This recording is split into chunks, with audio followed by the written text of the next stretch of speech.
I'm Joe Webb. Backpacking is a wonderful outdoor recreational activity. It's a great hobby that you can enjoy your entire life. I started when I was a teenager when a friend of mine who is an Eagle Scout invited me on a backpacking trip. We had a wonderful time. I enjoyed most every minute of it. The parts I didn't enjoy, though, were because of the gear I took. My backpack weighed about 65 pounds at the time. I only weighed maybe twice that, so it was 50% of my weight. I carried way too much gear, made the trip far less enjoyable than it could have been. Still, I was hooked for the rest of my life. So what I'd like to do now is share some of the lessons that I've learned over the last almost 40 years worth of backpacking and hopefully spare you some of the grief that I experienced my first backpacking trip.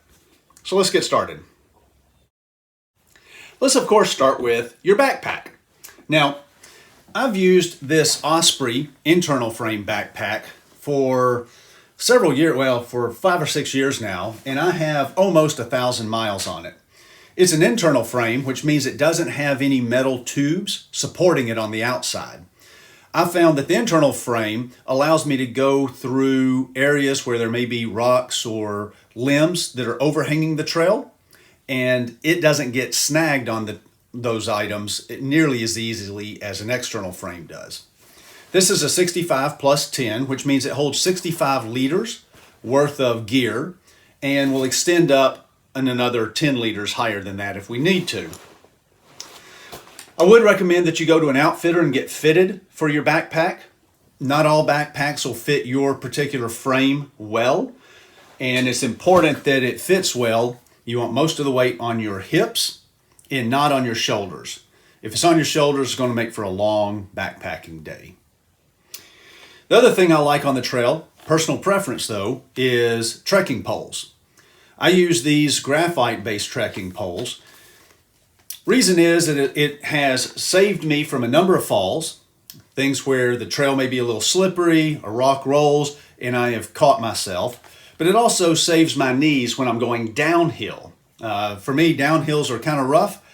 These will help take the weight off the downhill. And as an added benefit, going uphill, you can use 4 legs rather than just 2 legs. So you get more bang for your buck as you're going up the hill.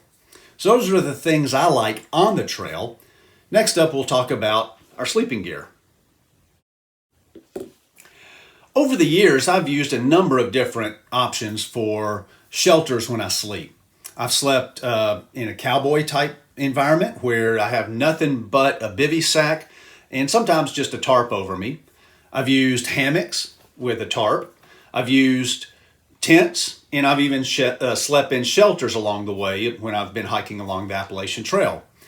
What I tend to use now though is a lightweight backpacking tent. Mine weighs about 3 pounds, does not even include poles for the tent. I use my trekking poles. Easy to set up, easy to tear down, doesn't weigh very much, and gives me the privacy and the protection from wind and rain that I may need. As I hike along the Appalachian Trail though, I do tend to sleep in the shelters, but most often you're not going to have that option available to you. So a little lightweight tent's good. Once for inside the tent, you're probably going to want a few things as well. You're going to want, first off, a ground cloth for underneath the tent. This will help keep water from soaking up through the floor of the tent, and it's just an added layer of water protection, water and insulation to help keep you dry inside. I purchased one that was made for my tent. However, you can also just make your own using Tyvek or any other waterproof material. Inside your tent, when you start to unpack your bedroll, you're going to want a number of things. One is a ground pad. I use a little lightweight inflatable one. It's about 8 inches long, 3 inches in diameter. Inflate it, 10, 12 breaths will inflate mine. The purpose of a good ground pad is to insulate you from the ground to prevent heat loss. The ground is a great great conductor of heat, and if you're lying directly on the ground, you're going to get cold. That heat is going to be zapped straight from you and into the ground. So good ground pad is very important. It also provides, some comfort as well. Keeps those rocks and sticks and roots from poking you in the ribs as you're rolling around and sleeping at night. However, insulation is the biggest factor. Speaking of insulation, let's talk about your sleeping bag.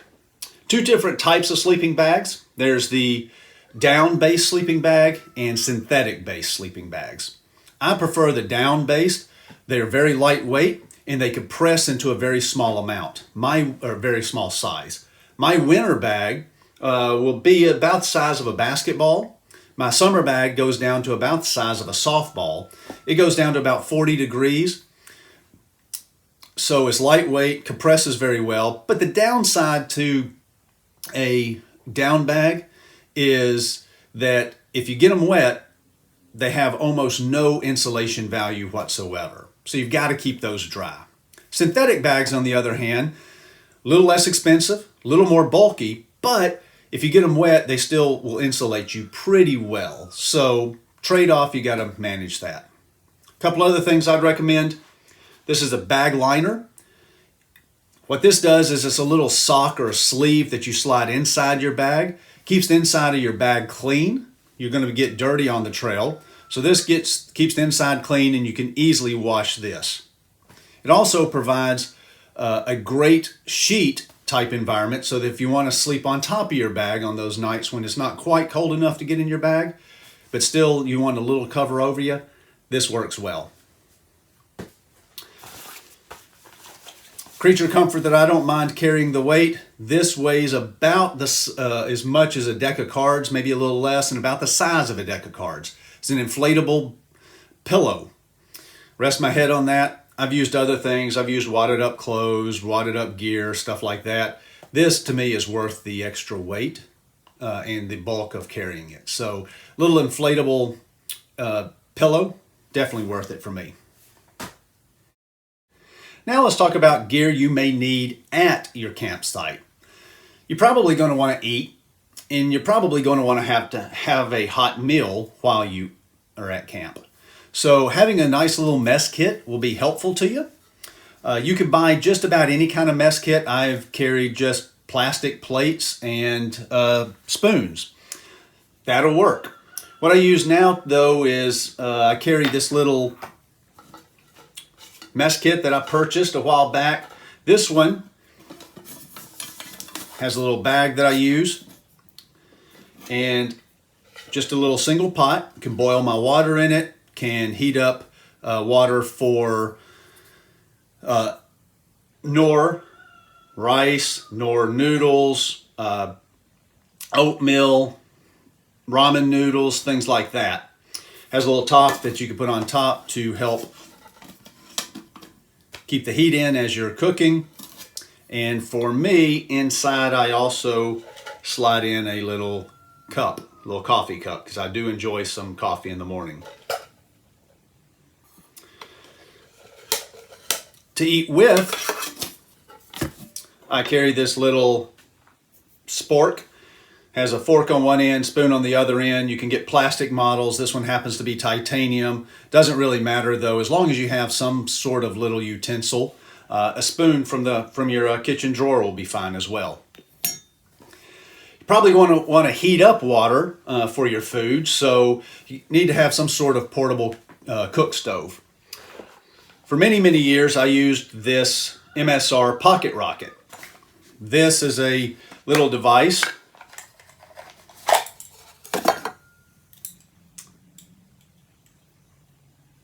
that screws on top of a canister of fuel. Screw it on top, light it. Will cook your water, heat up your water, bring it to a boil in just a couple of minutes. This canister right here will last, over a week, depending on temperature and how often you use it, how many gallons or how many pints of water you decide to heat up during your trip. Will last for a long time. Carried that gear for a long time. Personally, I have shifted to a different type of stove. It's called a Super Cat. So it's a liquid alcohol stove. I understand the Guide to Safe Scouting and some other things do not encourage alcohol-based stoves because they can spill. Personally, I've made my own. I like it a lot because it's very lightweight. I know exactly how much alcohol to bring with me, whereas the canister like that, I always have to carry a backup. Something else I like to have, I do not like going out into the woods without having a good knife with me. This could be a pocket knife, or I prefer a fixed blade knife. This is a knife that I made as part of a troop outing many years ago. It's a little patch knife, small blade. You can see fits in the size of my hand here. Small blade, thick enough to spread peanut butter if I want to, but also small enough to be able to collect fire tinder if I need, or other things that you would typically use a knife for, even baton small pieces of wood. Paracord, something else you probably want to have. The reason I mention this with the food section is paracord is something that you're going to need if you're going into an area where bears may be. A lot of the backpacking that I do is along the Appalachian Trail. I've done a little over 500 miles of it in my section hike so far, and most of that is in bear country. Black bears are not very dangerous to people, but they will come and approach you if you have anything at night, particularly that's smellable. So if you have food or toothpaste, baby wipes, deodorant, anything like that with you, that attracts bears. So a good 100 feet or so of paracord, 550 paracord, will allow you to throw your food bag up in a tree and keep that up off the ground and away from your campsite. Good rule of thumb is to keep your food bag 15 feet off the ground, 6 feet from the tree, and 6 feet down from the branch that it's hanging from, and tie it off to a different tree. Not a foolproof way. Some bears are smart and have figured out how to get your food bag even from that environment, but this certainly helps to that extent. Talking about food bags, I use these Sea Summit waterproof bags. These allow me to put my food inside. They're waterproof. Keep air inside. Put my food inside that, roll it up, and then clip it shut. This then keeps my food dry, keeps them from rain from getting in on it. Then also allows me to put my paracord through here and pull it up into the tree as I need. Also keep my clothes and sleeping gear in there as well. So let's talk about clothes. If you're going for a 5 or 6 day trek for backpacking, you don't need 5 or 6 days worth of clothes. Really, regardless for the length of the trek you're on, you only need 2 sets of clothes. The clothes you're going to wear during the daytime and the clothes you're going to sleep in. Reason is, during the daytime, you're going to get hot and sweaty and dirty. And if that sweat starts evaporating in the middle of the night from you, you're going to get cold. You're going to get chilled. So you want your pajama type clothes. I typically just have a pair of shorts and a wicking shirt to sleep in. I also have a change of underwear that I take for only sleeping in. And then the next morning I'll change into the same clothes I wore yesterday morning and backpack in those. So the type of clothes I take follow the 3 W's: wicking, warmth, and wind and water. Wicking is just a t-shirt like this that is synthetic, makes the water wick away from you, the sweat wick away from you, helps keep you dry. In the winter, it will help that water evaporate more. In the summer, and help that water evaporate more quickly, keep you cooler. In the winter, pulls that moisture from you so that it doesn't get cold at night as much. Next, the warmth. I like to have a layer. This is something similar to long underwear. It's actually Army surplus waffle gear that I got at a Army surplus store. Lightweight, but still very warm. Take this with me and put that on if I'm a little chilly. I usually use this even if it gets down into the upper 20s. This will typically keep me warm when I get up to go to the bathroom or something like that at night. but then also is not so bulky and heavy that it takes a lot of space. The final W is water and wind. So I take this little lightweight backpacking raincoat. This happens to be from Outdoor Research and weighs about 6 ounces, packs up into the size of his pocket, and will keep the wind and water from me. I can mix and match the combinations of things so that if it's just windy but not cold, I can put on the appropriate gear. Same thing for if it's just cold but not windy, etc. I do like carrying a hat as well. This is a waterproof hat that I carry with me. Provides shade in the summer and then has magnets and can provide just warmth in the winter as well. When I get to my campsite, I do like taking off my trail shoes to have let my feet air out and be a little more comfortable. I've taken Crocs in the past. I've taken flip-flops in the past. All of that will work. I tend to prefer these little Sanuk shoes. Lightweight, compressible, very easy and very, very comfortable for my feet once I get to my campsite. I tend to prefer the shoes, trail runner type shoes. They're mesh, they're not waterproof, they're very lightweight, but they still have a thick enough sole to keep the rocks and roots from bruising the bottom of my feet. I don't like the waterproof boots. Again, personal preference. Waterproof, I assume water is going to get inside my boot even if they are waterproof. Either I'm going to ford a stream that's deeper than I think, or rain's going to run down my leg into my boot. Going to get wet on the inside. Might as well allow it to dry quickly, so I tend to prefer the mesh type shoes that will dry more quickly than that. A few more odds and ends that I carry with me when I backpack. Water. You can carry a fancy Nalgene water bottle. You could carry a lot of stuff like that.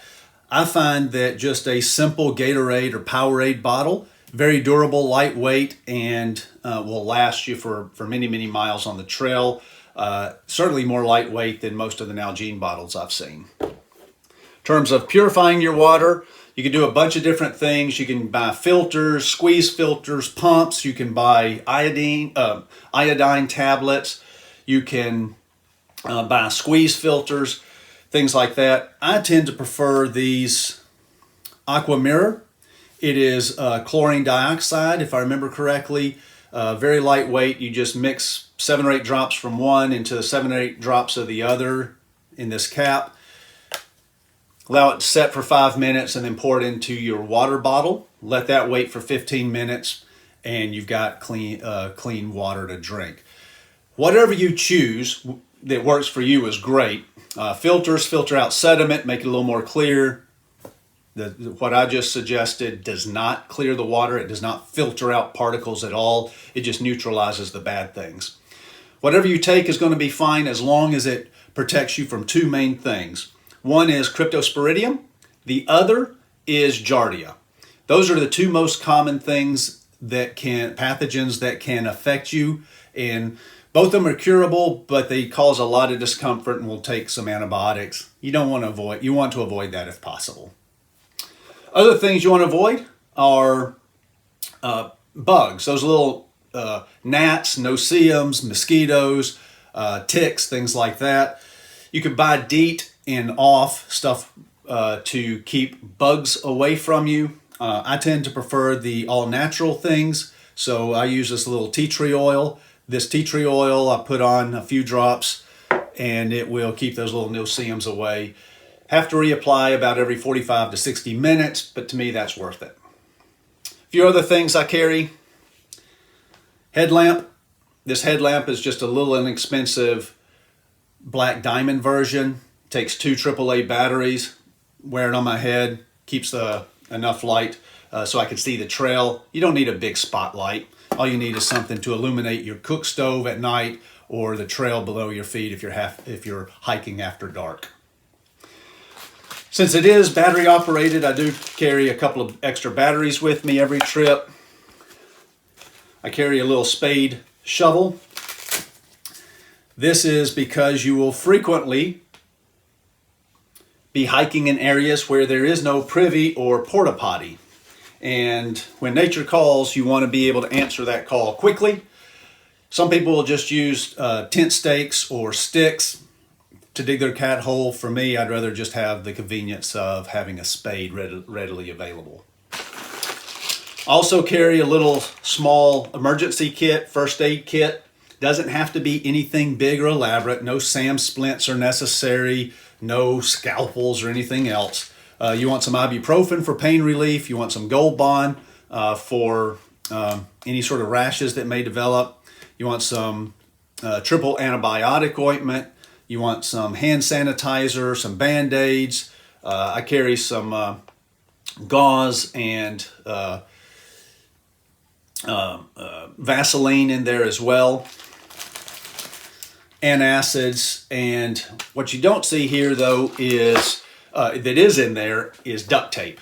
Duct tape works great for a lot of different things, including the thing I use it most often for, which is to prevent blisters. If you're feeling a hot spot on your foot, maybe on your toe, ball of your foot, something like that, put a little triple antibiotic ointment on that spot, cover it with duct tape, and that duct tape provides a nearly frictionless surface for your sock or shoe to rub against, which will prevent those hot spots from developing into blisters. You got to take care of your feet. All right, let's talk about food. When you're backpacking, frequently it's just a game of calories. My last backpacking trip, for example, we did 106 miles in 5 days. That's averaging 21 miles a day carrying a pack that weighed 35 or 40 pounds. So you got to have a lot of calories to give you the energy to go up and down those hills. We were typically climbing about 6,000 feet and descending about the same amount per day. So you roughly want between 3,000 and 4,000 calories per day, which translates into about 125 calories per ounce for all the food that I carry. So an ounce is roughly 28 grams. So when you look at the nutritional facts on the back of your food, look for 125 calories per ounce or per 28 grams. Things that are good for that are things like Fritos, which have 150 calories per ounce, peanuts, stuff like that. Some things that you want to carry, say protein, tuna, beef jerky, stuff like that, are only going to have maybe 80, 90 calories per ounce, but you can offset that with other higher caloric things. Oatmeal with walnuts or pecans make a complete protein. That's good for you. You can also take a lot of junk food. I try to avoid that, but since it is empty calories, but they are calories. So things like Pop-Tarts and Little Debbie's provide that sugar boost that you may need when you're going up that hill. Now, what I've shared with you are just some of the lessons I've learned. This is by no means a comprehensive list of everything you want to take. Of course, you want to take the big important 10 things. You want to take a whistle with you. My backpack has one built into it. You want to take a map and a compass with you. All the stuff that you always want to carry with you when you go into the woods. So this little session is not designed to be comprehensive. It is designed to give you some insight into what questions to ask and what things to consider as you're building your backpacking stuff. So I hope you hit the trail. Hope you enjoy it and develop the hobby that will last you an entire lifetime. If you have any questions, I'm sure that you can either leave comments on the video blog here, or ask an adult leader or someone else, a mentor, or go to REI, and they have very knowledgeable people who can help you with your gear selection and give you some insight into some of the things you may or may not want to take with you. Happy trails.